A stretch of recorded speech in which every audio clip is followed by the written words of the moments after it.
I'll ask you first. Emma, what happened? What have you got to tell us? Well, in a nutshell, they have confirmed the public inquiry and that it will be statutory. So it's the first bit of positive news that we've been able to have for a very, very long time. Still processing it. So Date? It'll be in the next few weeks. As we have always said as families, everywhere that Valdo Calocane intersected with the authorities, we were let down by those authorities. And today the Prime Minister confirming that we are going to have a public inquiry that will be statutory and have powers to call people. And the judge will be able to call witnesses up and we will be able to get answers to all of the many questions that we've got there. Has been fantastic news for all of us. We welcome it. We've been working so hard towards it. And I just think we couldn't be more delighted. I think for the nation it's a great day because everyone who's also suffered the way we have, we will make sure that changes come from our inquiry for the betterment of our country that makes us and all the families and all the parents and it makes the land safer for all of us. We are absolutely delighted. Well, we've already told him when he was in opposition, when we had the opportunity to meet him, and it's been well documented, all of the emotional struggles and devastation and grief that we've been through. But I think today is a watershed moment that we called for last week, because it will be a moment in time where those who failed so grossly will be held to account, but most importantly, things will probably change now. She says probably will change for the better, for the future. And a quote in a great book I've just read says, you need to open your eyes to see the truth. And I think that's what will come about. And we've been told that there's an expectation and a hope that this will begin shortly, very shortly, this year, and that it will be concluded within 2 years.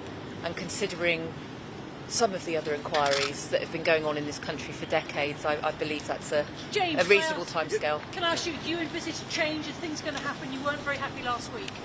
Last week there wasn't very many positive emotions you could bring out of that meeting, and I widely expressed that myself.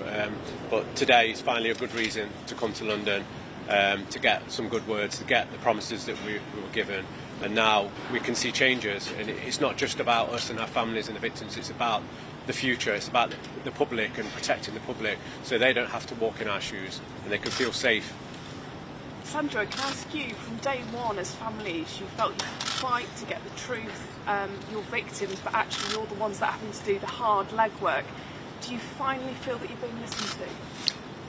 I think today we got the answer that we've been fighting for.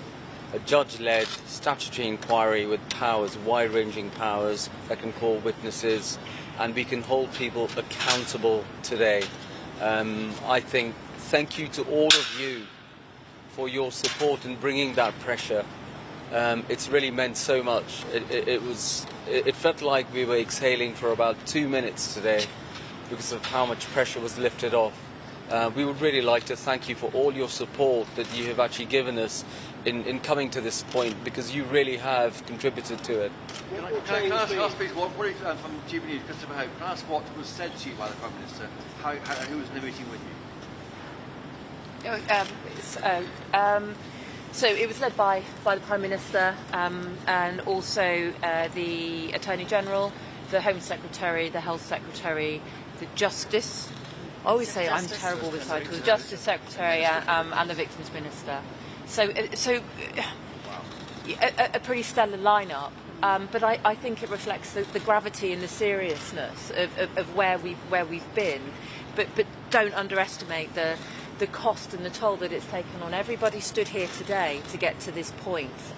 We shouldn't be here. I think it's shameful that we've had to fight like we have against the agencies, the organisations and the institutions, Leicestershire Police Force, Nottinghamshire Police Force, Nottinghamshire Mental Health Trust, and the CPS and actually entire criminal justice system. It's shameful that we've been treated in such appalling ways, in such appalling manner. Did he apologise on behalf of those bodies to yes. you? Yes, I would take that as yes, he did, and and we actually thanked him I personally thanked him from a father to a father, to say thank you very much, because that is something that I think my daughter deserved. So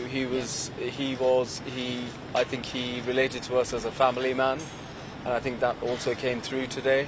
It's something I'm very grateful for, and I think we are confident that we are going to get justice for our loved ones today. What will change mean? Change for us will mean accountability, and accountability means that's how, because people make up systems, we will only get change, systemic change, if we hold people accountable. We're determined to hold people accountable. Things that went wrong in our case were very basic. They were not complicated. It was people just not doing their jobs. If we hold them accountable, they will change systems across our country. It will make it safer for all of us, all of the mums and dads out there who are saying bye to their kids, all the parents who are leaving out there. We all deserve to be safe. It's a basic right. And I really think that we will get changes across the board from this case onwards for everyone. And everyone who's not had a voice to date, we represent them too. We want change for them as we want change for us.